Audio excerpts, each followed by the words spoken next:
चलिए स्टार्ट करते हैं। आज का टॉपिक है मोल्डे मिंटो रिफॉर्म्स। तो ये इसके बारे में स्टार्ट करते हैं। With the passage of time and with the rising wave of nationalism other communities like Muslim and Sikhs they are becoming politically active. मतलब कि जैसे जैसे टाइम बीतता जा रहा था तो अदर कम्युनिटीज़ के भी लोग जैसे कि मुस्लिम हो गए, सिख हो गए, वो पॉलिटिकली एक्टिव होते जा रहे थे।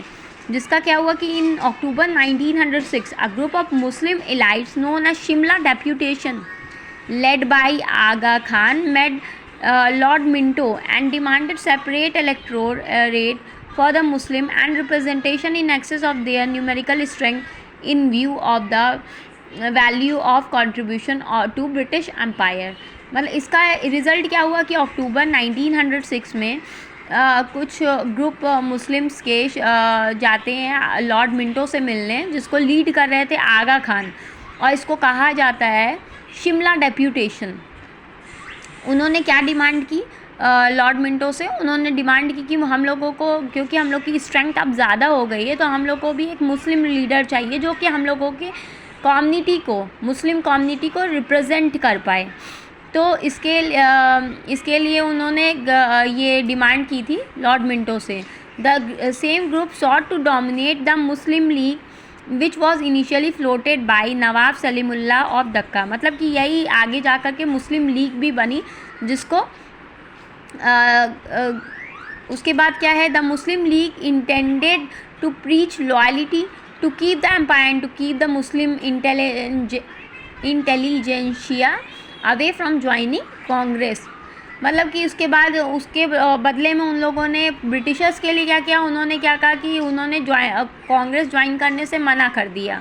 इन this background came the Morley Minto reforms named the, मतलब कि इसी वजह से इसको मोल्डे मिंटो रिफॉर्म्स कहा जाता है। जिसमें मोल्डे किस लिए कहा जाता है? मोल्डे जो थे वो सेक्रेटरी ऑफ स्टेट थे, और मिंटो क्या थे? The vice Roy of India थे उस टाइम के।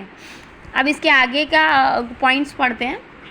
इसमें पॉइंट्स क्या है? The distribution of seat in imperial legislative council was already by these reform. मतलब ये काफ़ी लंबा है। मतलब इनडायरेक्ट वे में इलेक्शन होते थे उसमें। तो ये मैं इसका कंक्लूजन ही डायरेक्टली आपको बता देती हूँ, क्योंकि काफ़ी लंबा ब्लॉग हो जाएगा। इसका कंक्लूजन क्या था? क्यों ये मोल्डे मिंटो रिफॉर्म्स इतना पॉपुलर था?